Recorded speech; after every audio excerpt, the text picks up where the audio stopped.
Tiny for a Day by Dick Gockenbach.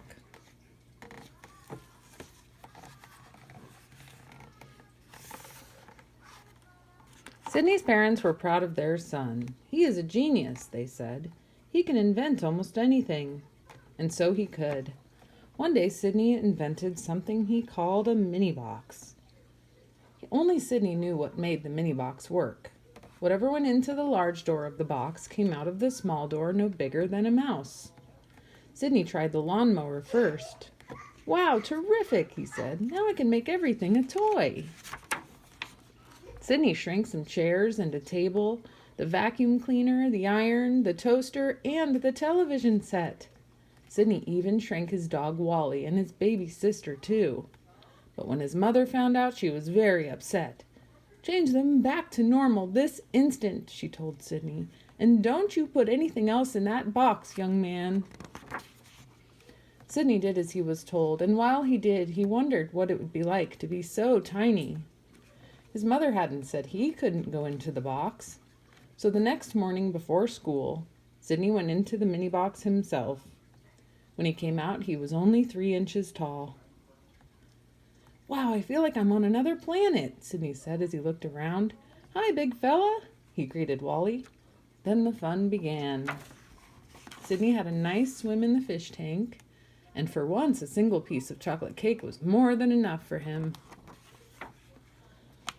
Sydney climbed to the tops of houseplants and explored under chairs. He jumped from the sofa onto big soft pillows. He could hide out anywhere and no one would ever find him. "Where's Sydney?" asked his father. "I think he must have left for school," his mother said. "You're probably right," his father agreed. "It's so quiet around here." When Sydney really left for school, his troubles began. The school bus didn't stop for Sydney because the driver didn't see him waiting in the grass. By the time he got Wally to give him a ride to school, Sydney was very late for class. Sydney's teacher, Mrs. Miller, was not happy to see Sydney only 3 inches tall. She would have to be very careful where she stepped. His classmates were surprised that Sydney was so small. "Look at Sydney," someone called out. "He looks like a bug." Everyone giggled. Sydney had a tough time at school that day. He needed help to get up on his desk. He could barely turn the pages of his textbook. And the crayons were too heavy to draw with. When recess came, no one wanted Sydney on their softball team. Runt, they called him. Sydney was very disappointed. "How about shortstop, guys?" he asked. "No," they said. Shirley, a first grader, felt sorry for Sydney. "Want to ride the seesaw?" she asked.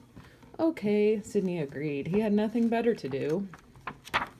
Shirley got on one end of the seesaw, Sydney on the other. When Shirley went down, Sydney went up, up, up, and almost out of the playground. Lucky for Sydney, Mrs. Miller was playing outfield. She caught him safely in her glove. For the rest of the day, Mrs. Miller kept Sydney by her side. When school was over, she took him home in her handbag. "Please do something about your son," Mrs. Miller told Sydney's mother. "He's just too small for school."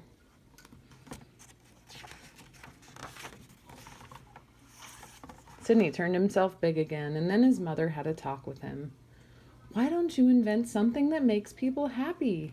she suggested. "Like what?" Sydney asked. "Oh, I don't know," she answered. "Something to make people smile and be friendly." The next Saturday, Aunt Margaret came for dinner. Afterwards, Sydney took her to see his workshop. "My, you are clever, Sydney," she said as she put her head inside his latest invention. When it was time for her to go, Aunt Margaret didn't say goodbye. Instead, she smiled happily and said, "How do you do? How do you do? How do you do?" She was still smiling and saying, "How do you do?" as she drove off in her car.